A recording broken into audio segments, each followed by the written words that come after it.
All of his co-workers were gone. What could it mean? Stanley decided to go to the meeting room. Perhaps he had simply missed a memo. No matter how hard Stanley looked, he couldn't find a trace of his co-workers.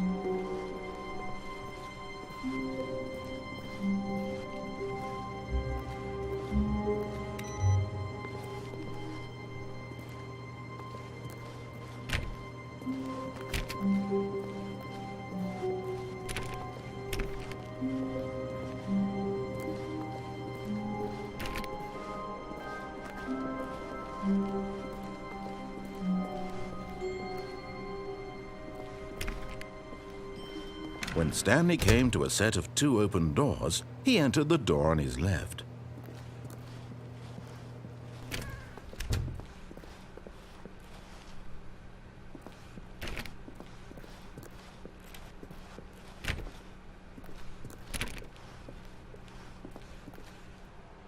Yet there was not a single person here either. Feeling a wave of disbelief, Stanley decided to go up to his boss's office, hoping he might.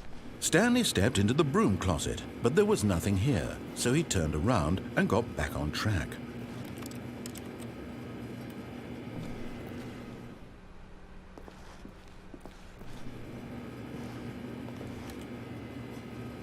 There was nothing here.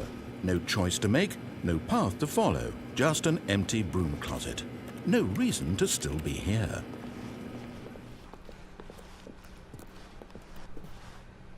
Coming to a staircase, Stanley walked upstairs to his boss's office.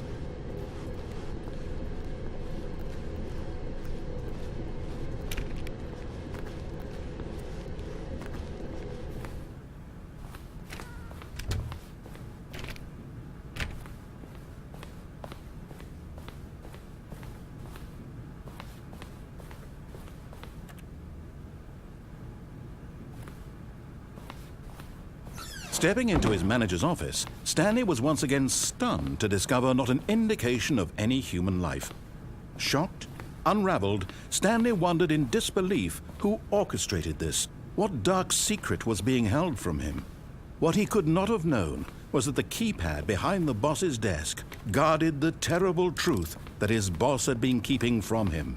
And so the boss had assigned it an extra secret PIN number, 2845. Yet incredibly, by simply pushing random buttons on the keypad, Stanley happened to input the correct code by sheer luck. Amazing. He stepped into the newly opened passageway.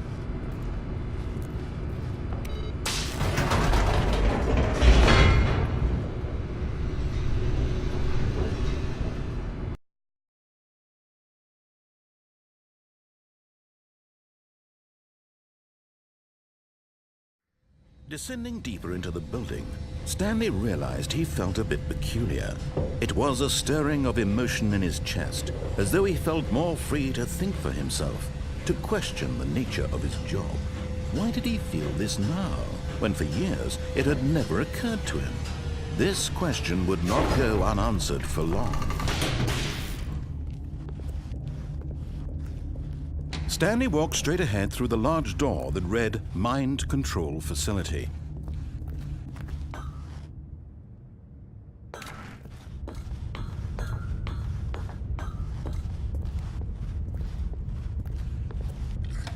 The lights rose on an enormous room packed with television screens. What horrible secret did this place hold? Stanley thought to himself. Did he have the strength to find out?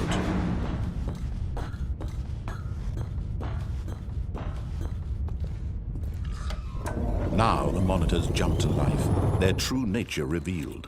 Each bore the number of an employee in the building, Stanley's co-workers.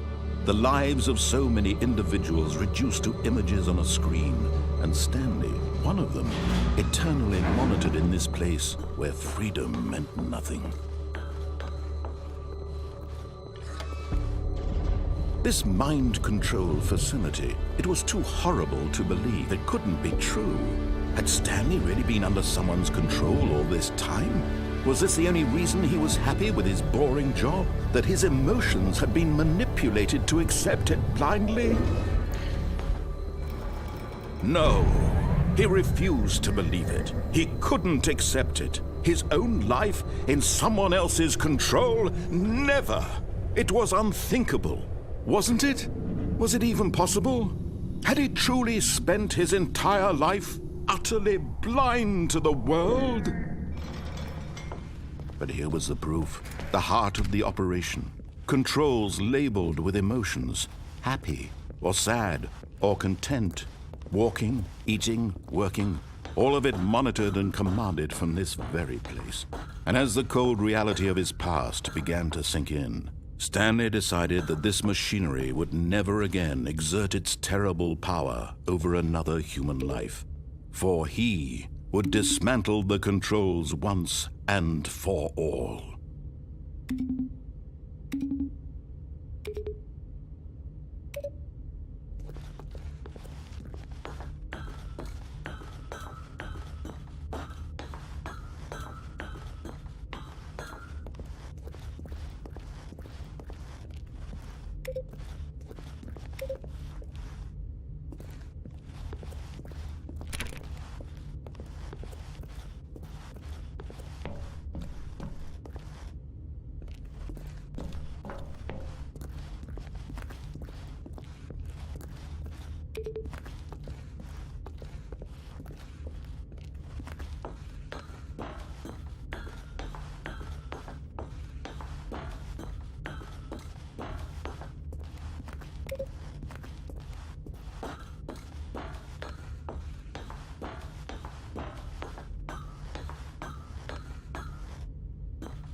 And when at last he found the source of the room's power, he knew it was his duty, his obligation, to put an end to this horrible place and to everything it stood for.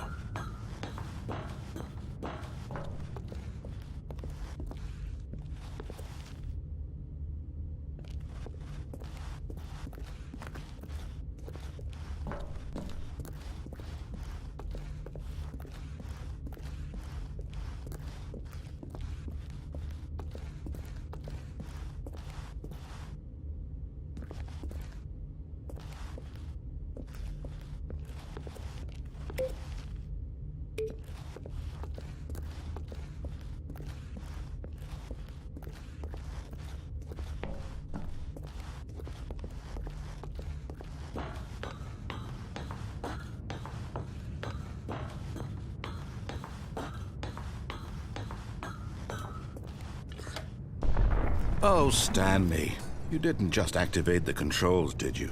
After they kept you enslaved all these years, you go and you try to take control of the machine for yourself. Is that what you wanted? Control? Oh, Stanley, I applaud your effort, I really do. But you need to understand, there's only so much that machine can do. You were supposed to let it go, turn the controls off, and leave. If you want to throw my story off track, you're going to have to do much better than that. I'm afraid you don't have nearly the power you think you do. For example, and I believe you'll find this pertinent, Stanley suddenly realized he had just initiated the network's emergency detonation system. In the event that this machine is activated without proper DNA identification, nuclear detonators are set to explode, eliminating the entire complex. How long until detonation then? Let's say, 2 minutes. Ah, now this is making things a little more fun, isn't it, Stanley? It's your time to shine. You are the star. It's your story now. Shape it to your heart's desires. Oh, this is much better than what I had in mind. What a shame we have so little time left to enjoy it. Mere moments until the bomb goes off. But what precious moments each one of them is. More time to talk about you, about me, where we're going, what all this means. I barely know where to start. What's that? You'd like to know where your co-workers are? A moment of solace before you're obliterated? All right, I'm in a good mood. You're gonna die anyway. I'll tell you exactly what happened to them. I erased them. I turned off the machine. I set you free. Of course, that was merely in this instance of the story. Sometimes when I tell it, I simply let you sit there in your office forever, pushing buttons endlessly and then dying alone. Other times, I let the office sink into the ground, swallowing everyone inside, or I let it burn to a crisp. I have to say this, though, this version of events has been rather amusing. Watching you try to make sense of everything and take back the control wrested away from you, it's quite rich. I almost hate to see it go. But I'm sure whatever I come up with on the next go-around will be even better. My goodness, only 34 seconds left. But I'm enjoying this so much. You know what? To hell with it. I'm going to put some extra time on the clock. Why not? These are precious additional seconds. Time doesn't grow on trees.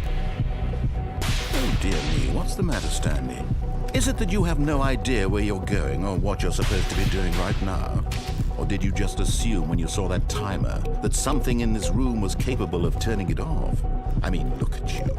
Running from button to button, screen to screen, clicking on every little thing in this room. These numbered buttons, no, these colored ones. Or maybe this big red button, or this door. Everything, anything, something here will save me. Why would you think that, Stanley? That this video game can be beaten? Won? Solved? Do you have any idea what your purpose in this place is?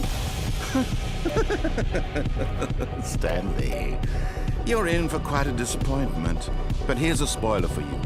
That timer isn't a catalyst to keep the action moving along. It's just seconds ticking away to your death. You're only still playing instead of watching a cutscene because I want to watch you for every moment that you're powerless, to see you made humble.